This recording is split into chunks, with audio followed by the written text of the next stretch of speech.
So there's no secret that this past offseason, the Washington Commanders made an assertive effort to upgrade their secondary. As in the draft, they went back-to-back picks selecting DBs. In the first round, they selected Emmanuel Forbes at 16, a cornerback out of Mississippi State, and then they doubled up in the second round, selecting Quan Martin from Illinois, yet another DB. If you're a fan of this team, you know over the years they have struggled with putting together a complete secondary. They've got some good guys as of late though, with Cameron Curl and Derek Forrest, but still not complete. And that was put on full display last year as the Washington Commanders ranked bottom half in the league with creating turnovers and interceptions. The Washington Commanders made an assertive effort this offseason to fix that. Ron Rivera wanted to bring in guys that made plays on the ball, and that is why they drafted Emmanuel Forbes and Quan Martin in this past draft. Cameron Curl is by far the leader of this secondary. He's going to be getting paid here shortly. He's one of the best young safeties in football. The thing he struggled with over the years though is creating interceptions and turnovers. Curl has the talent to be an all-pro type of safety. If he can find a way to create turnovers, which has been his biggest kryptonite over his first 3 seasons,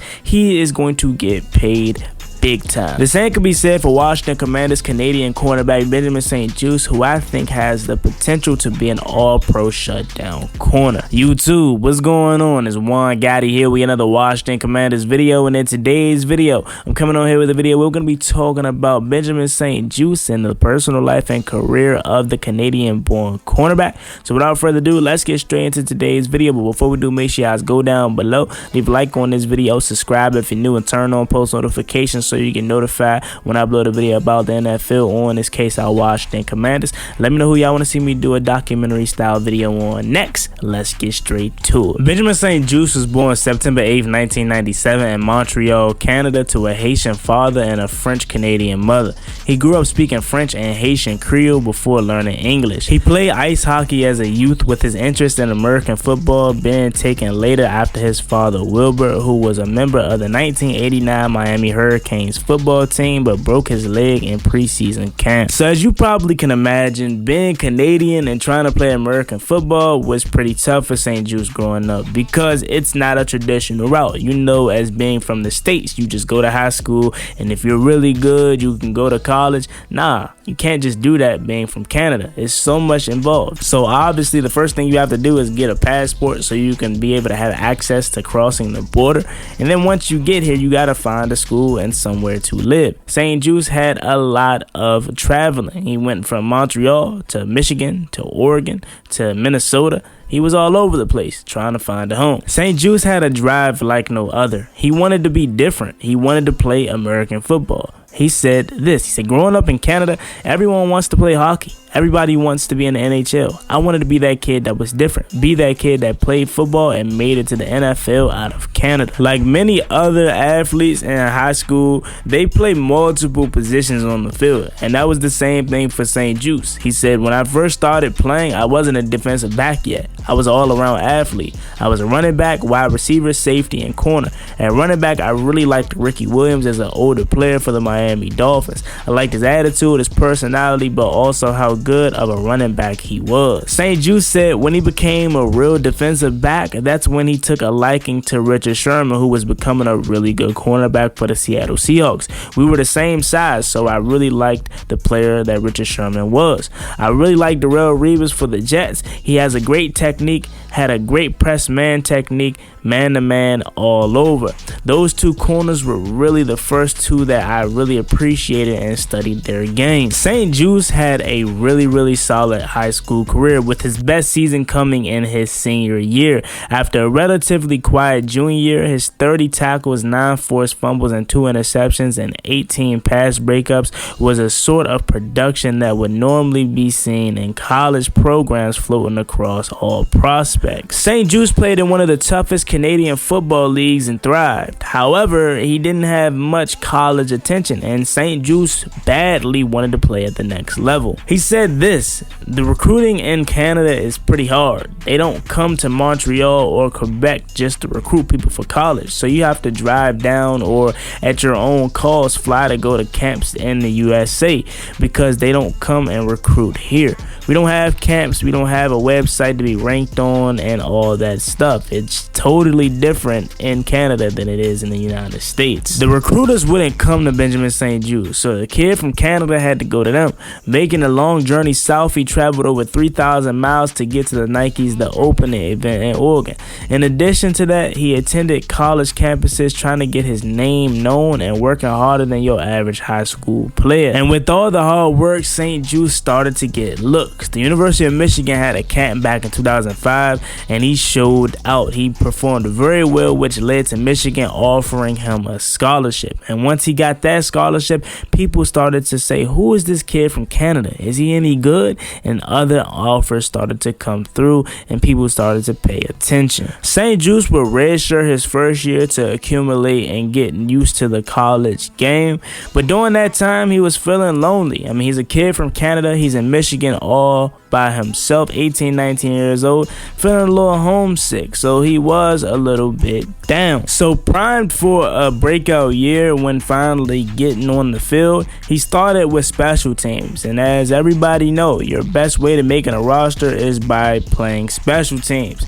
St-Juste would then follow that up with another year, hoping that this is the season that finally does it for him. But he was hit with yet another obstacle as he would suffer a hamstring injury that will sideline him for the whole season. So after that injury, he got hit with yet another obstacle as Michigan would later come out and say the cornerback would be medically retiring from football.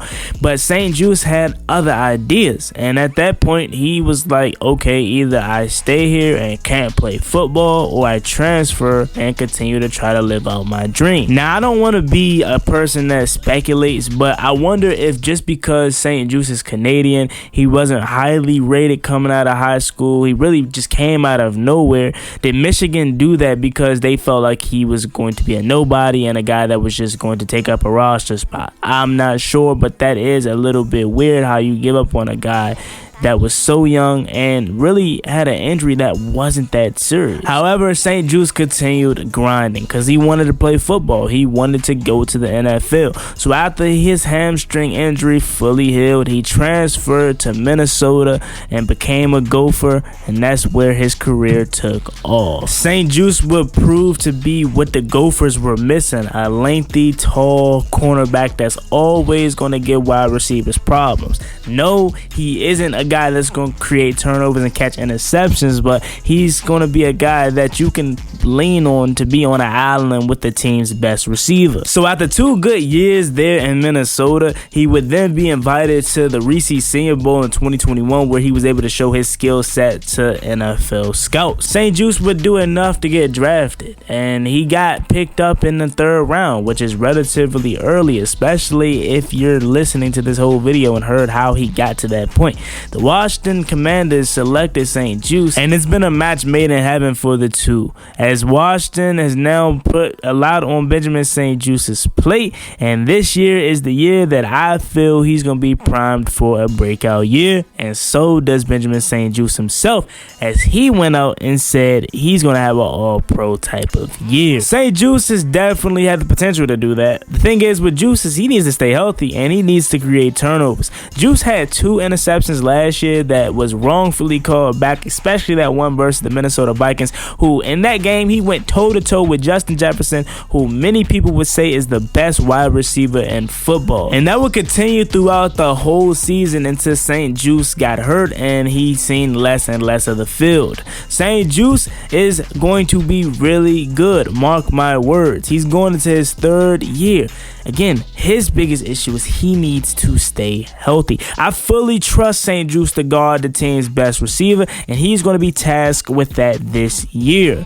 Benjamin St-Juste, Emmanuel Forbes, Kendall Fuller is your top 3 cornerbacks, and I know the mixed opinions are still out there when it comes to Emmanuel Forbes. You got some fans that love the draft pick, you got some fans that hate it, and you got some fans that's in the middle about it. But at the end of the day, it doesn't matter if you like the pick or not, because come September, we're going to be rooting for this guy to be successful because we're all Commanders fans. You got Benjamin St-Juste, who I think has the most potential in that room to be an all-pro kind of cornerback, and I'm expecting him to take that leap this year. You got K. Ford, a savvy vet, 27 years old, so he's still pretty young. You know he may start out slow, but he's going to finish strong. And then you add the young guy, Emmanuel Forbes, to the mix. If he can be what Ron Rivera and his front office think he can be, you got two shutdown corners in Benjamin St-Juste and Emmanuel Forbes for the future. And then you got the safeties, like I mentioned at the top, Cameron Curl, Derek Forrest, Quan Martin, Percy Butler, who I think is going to be in for a strong year.